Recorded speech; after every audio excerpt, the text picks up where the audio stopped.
G'day everyone, good to see you all again, and I've got a very brief talk and perhaps a longer practical demonstration tonight. Following on from a talk last time about how important the antennas are to having a joyous time with software-defined radio, what we're going to look at today is how you can actually analyze your antenna, how you can build antennas and tune them, and generally make sure that your transmission lines and antennas are all working as well as they can. So what I brought along is a, whoops. I know, that'd be the end. Start. What I've got here on the desk in front of me is a typical antenna analyzer. It's actually a fairly high-end one. It goes from DC to a gigahertz, and it is quite powerful in the software that's inside it and the capabilities that it provides. It does quite a bit more than just antenna analysis. Getting back to basics though, all antenna analyzers work on a similar principle. Going back 100 or 200 years in electronics, we had the Wheatstone bridge, which was the diagram represents us here, and it's a way of, if you know the three impedances, Z1, 2 and 3, you can deduce what the fourth is by balancing out. Perhaps you adjust the ratios of Z1, 2 and 3 to actually match what Z4 is, and you can therefore determine what Z4 is. So it's a way of determining an unknown impedance.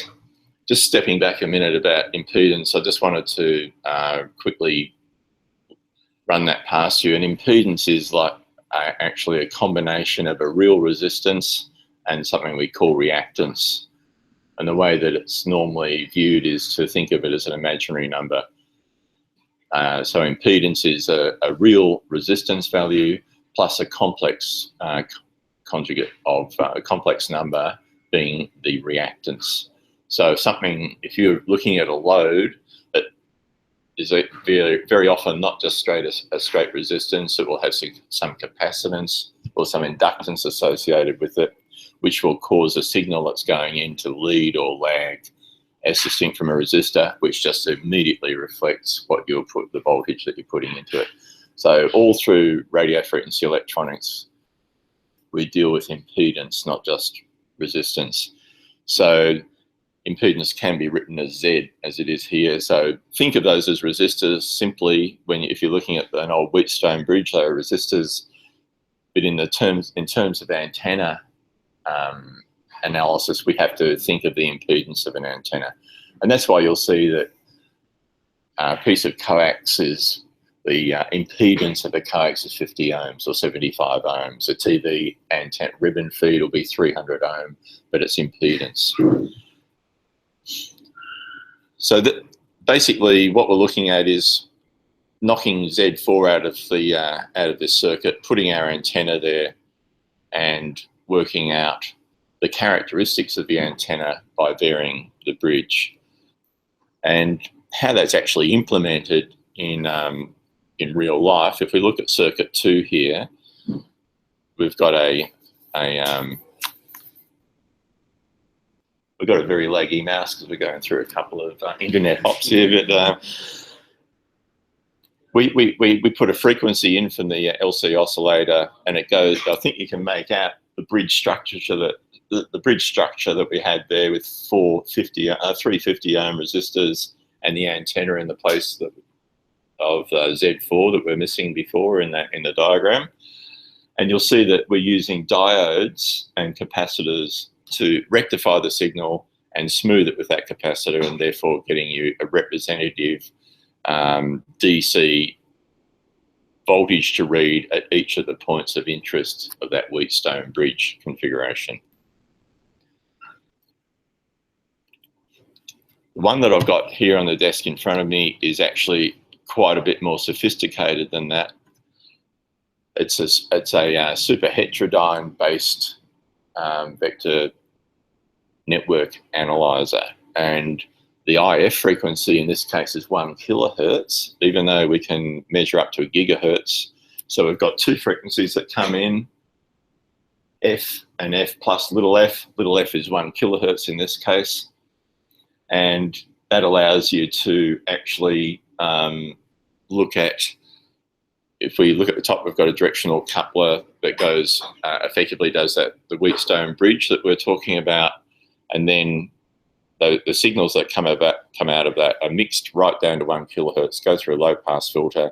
And the advantage of doing it this way is that not only can you measure the resistance and the reactance, you can actually measure the sign of the reactance, which is quite important.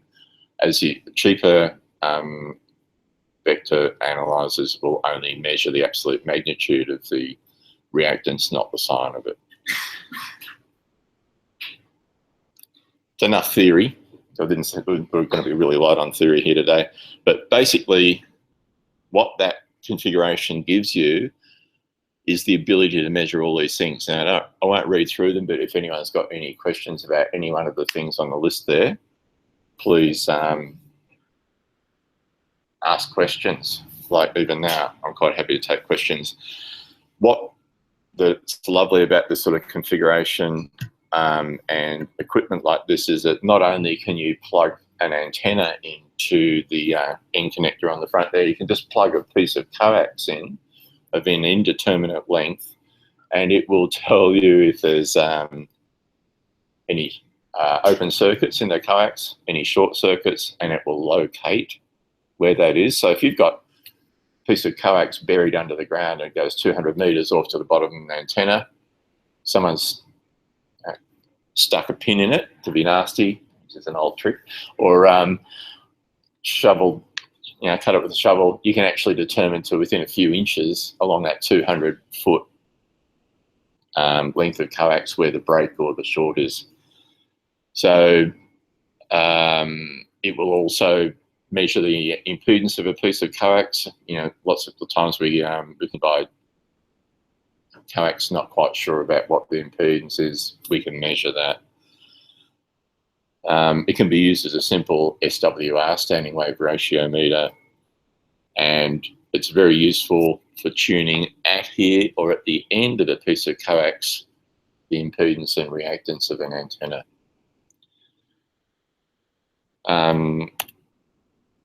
So what I'd like to do now anyhow is basically give you a practical demonstration, and I believe we've got a few things to plug in at random to actually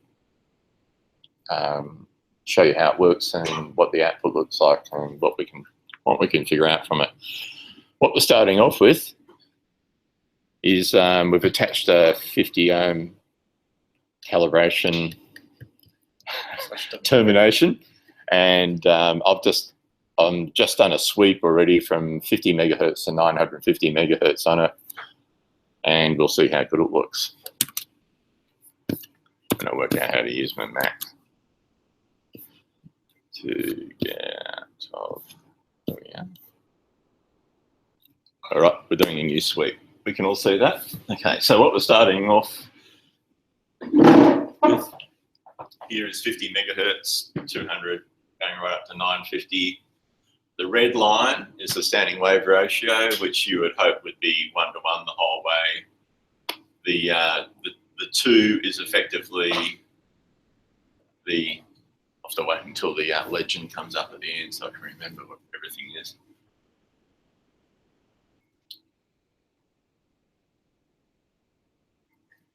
But the purple line is the deviation of. Here we go. It's the phase error, and if the Z magnitude stays at 2, everything's sweep. If the phase error stays at 0, you sweep, and if the SWR should stay at 1 all the way through. But you can see that as we sweep up to the top end here, we're getting up to around 1.16 to 1. So it's not perfect, but it's fairly good. So that's the sort of idea of what you can see when you actually do a sweep over a large piece of the spectrum. What we will do next is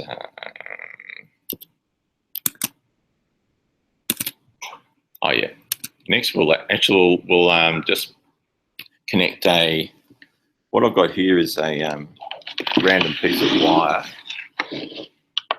connected to a short length of coax. Now the distance from there to the end of the piece of wire is 75 centimetres. So while I'm connecting it up, I'll let the mathematicians amongst you work out what do you think that this piece of wire and why, what frequency. The maths is really simple, but you won't need a calculator. Or perhaps you will.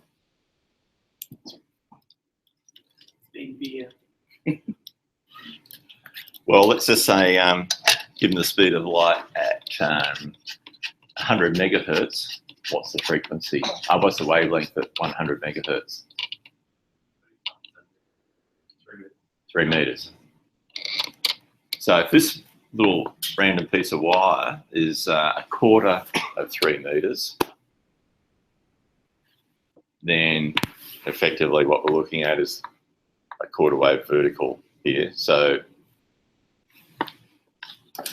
it should possibly resonate around about 100 megahertz. What I'll do is I'll just change the limits of our scan from 50 to say 150 megahertz. So it just goes a bit faster, and we'll scan and see what happens.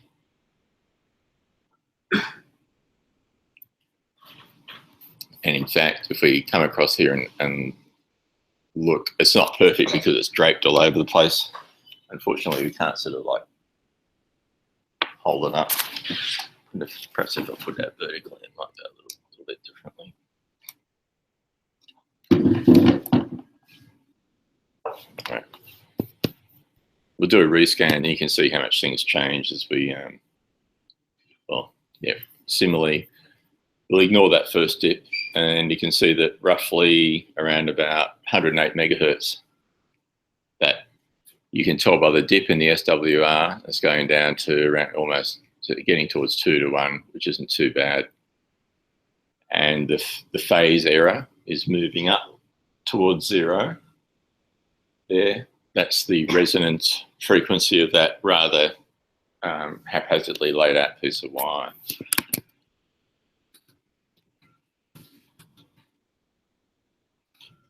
Okay, if we look at the time domain reflectometer characteristics I was telling you about is when you can actually plug in a piece of coax and see where a break or an open circuit is.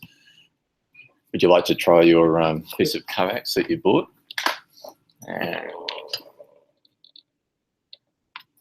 What connected do you need at the end to type in?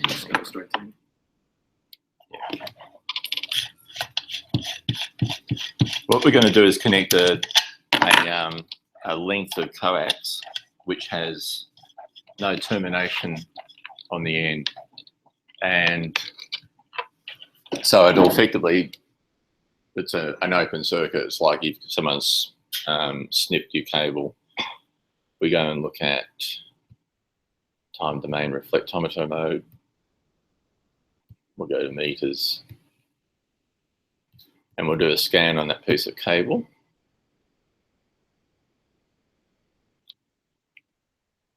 Blue line across the top showing the scan rate or where we are in the scan.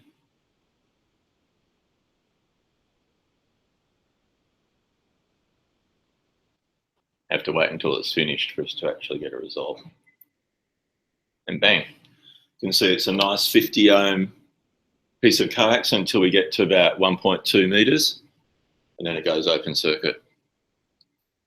This is really quite invaluable when you've got 90 meters of coax winding the way up a chimney and across a roof, and it's not working anymore. Okay. Pretty cool, I reckon. Okay, Who knows much about Smith charts? Oh, good. A couple of people do. I don't know that much, but they're what we can do is if we go back to the. I was hoping to get a slightly better resonance with our crummy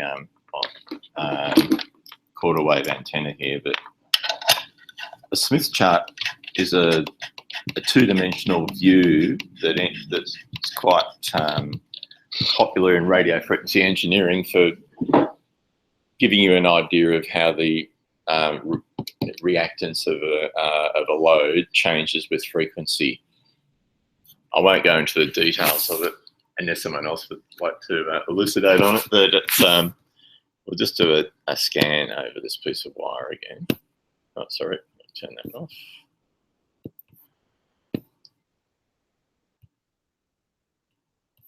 In fact, we'll cut the scan limit down. We'll go from 80 to 130.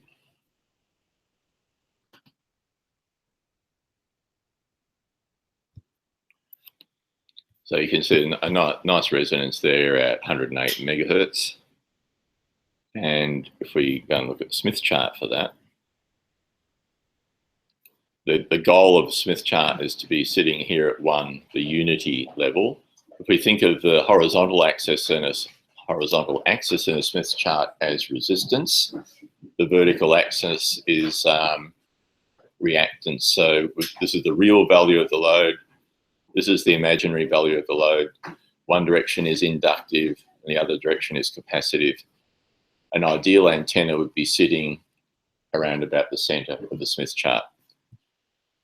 We can see that as we move the frequency around here, the closest we get to the center coincides with the lowest wave ratio for the antenna. So Smith charts are actually quite good visualizations of how your equipment is working. One of the other things that an analyzer like this will do is it'll actually do a band scan. It's like a poor man's spectro pan adapter or spectrum. You know, it's like an SDR scan with Spectrum Spy on SDR radio or whatever. I think I saved no, I didn't save a band scan. What I did, I've got a wide range discone on the roof, and I did a band scan from like around about 25 megahertz up to a gigahertz. And you can see that if you look at the red line, and it does a pretty good job of being fairly flat across that range. So it's pretty impressive. Discones work really well for general wide range receiving. There's not enough signal in here to actually do a band scan unless someone's got a transmitter that they want to turn on. But I just used a long wire antenna at home, and I could see all the broadcast, you know, like AM 600 kilohertz to 1.5 megahertz was really peaking around the place. A couple of shortwave stations coming in well, get up to 108. Oh, you know, the FM broadcast band, quite a few spikes. So it's not super sensitive, but if you've got local strong signals, it works really well. So that's about all that I really wanted to show today, other than giving you the opportunity to come along and plug your own stuff in and see what, if you've built something or if you want to test something, let's plug it in now and have a quick look at it. Do we have any questions before we do that part?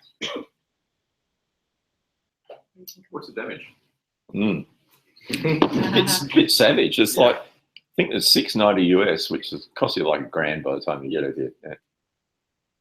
Do the like BNC coax adapters, etc., all the different adapters I see you've got connected on, will they affect your readings? Absolutely, and it's really interesting, like to see how crappy a lot of the stuff you've got in the shack is, you know, like the BNC, the N to BNC that I've got there was the best one I could find. Some of them are like 1.5 to 1 SWR, and they look really nice and shiny. That doesn't really mean anything.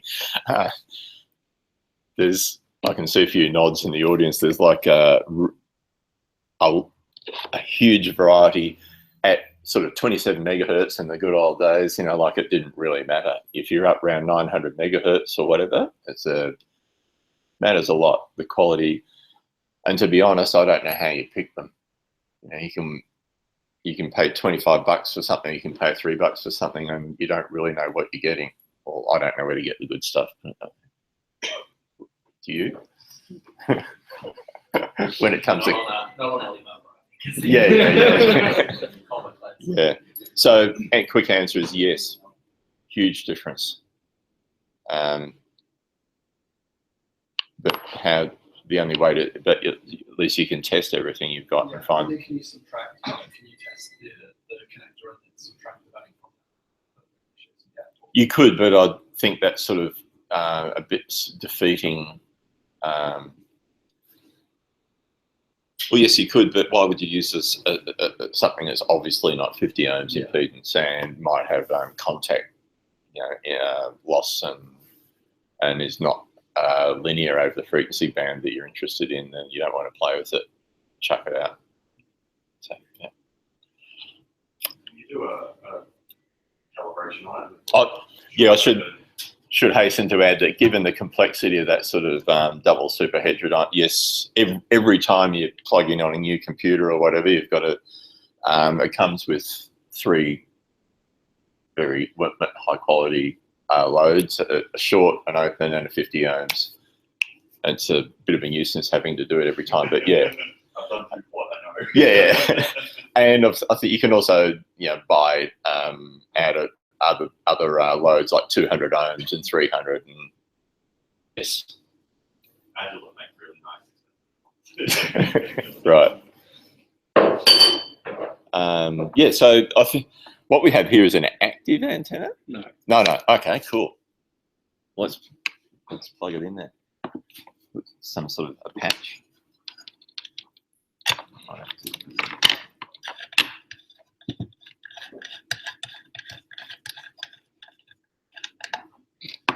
What is that from?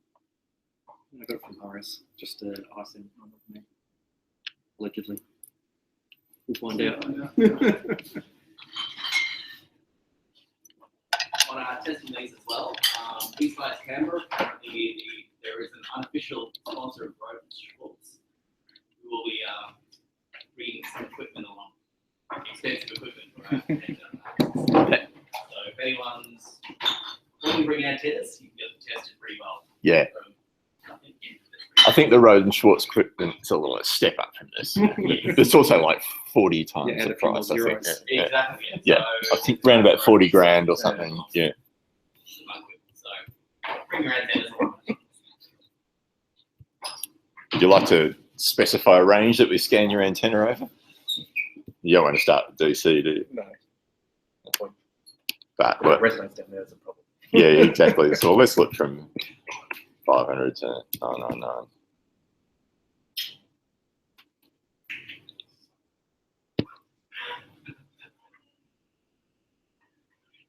That's not very good. Well, that's probably could be that because it's not a good match, and it's actually looking at the feed, using working out the resonance of the. Oh, got a nice little dip there.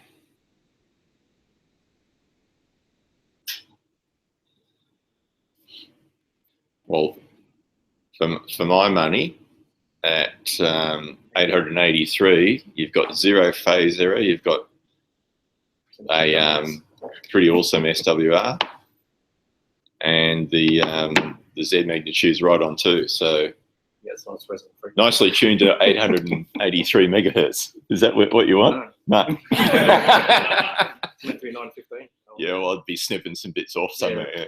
Yeah. So even though the Road and Short stuff will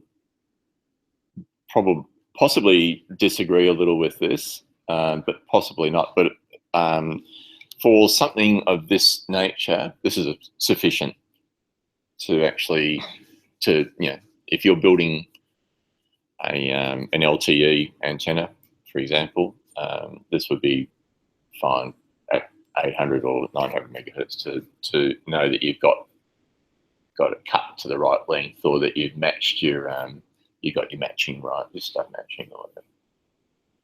Cool. One down. Any more?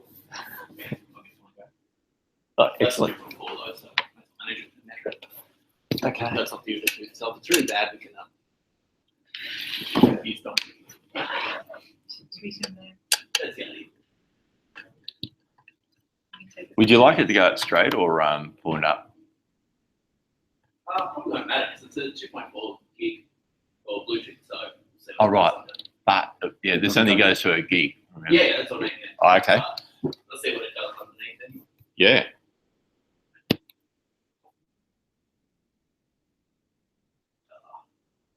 Well, the SWR is obviously greater than 3. It's hidden behind the green line at the top.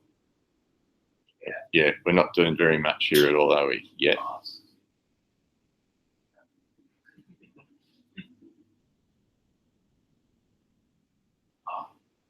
Oh, almost there. Oh, well.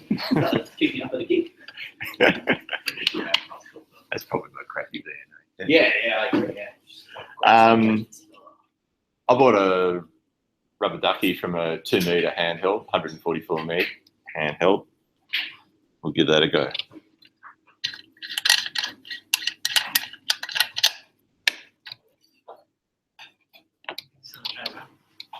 Oh, good man. Ooh. It's basically a panel antenna. There's all the cellular bands. So it's got actually got 2 poles in it. Right. 2 slant poles. One. You just have that in your pocket. Just happen to bring it along. Just happen to have it in your pocket. Fantastic. We'll do that. Thanks. It's got 2, which actually we can talk about it. Right? It's actually part of the test kit that we use. So we slap these on top of the car, and then we hook them up to a phone. Yeah. Because they do MIMO, so they do 2 poles simultaneously.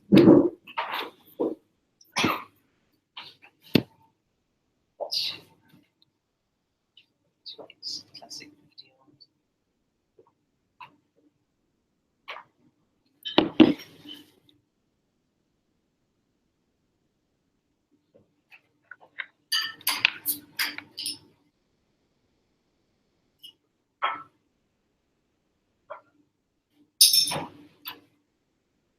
Well, it's got a nice big bandwidth, and works pretty well from 850 up to a gigahertz. And it should also have the high end. Yeah. Unfortunately, we can't see the next range up, but that anywhere from about here, 850 meg up, is nice and flat. Can you do the TDR? I just want to see the Sure. kink in the cable. It's smashed by the window. remote. We'll just change the scales. Yeah. Just 2 point something gigs. We'll scan it to 6 meters. I'm not sure how long the coax is. Yeah. Actually, it might be. No.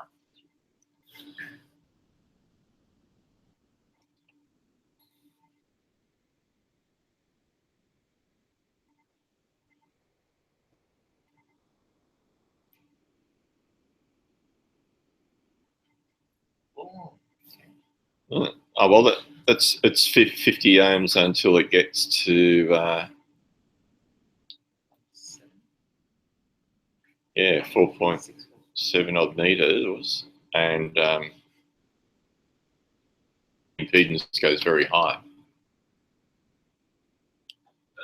That's not for an antenna. What's it gets to? I don't know. Yeah, but if it was a 50 ohm antenna, it would actually just stay there at 50 ohms. Yeah. But it worked all right when it was scanned. So I don't know. I don't know how to interpret that. Yeah, no, interesting. Yeah, this has just been sitting in the store, so I don't even know if it's good, but yeah, probably just around the length of the thing. I think. Yeah, Yeah. it's pretty much just to the end of the thing. It will be. We're pretty sure that that'll be pretty accurate length. Yeah. Very cool. Cool. Thank you. No worries. Thanks, Graham. Pleasure.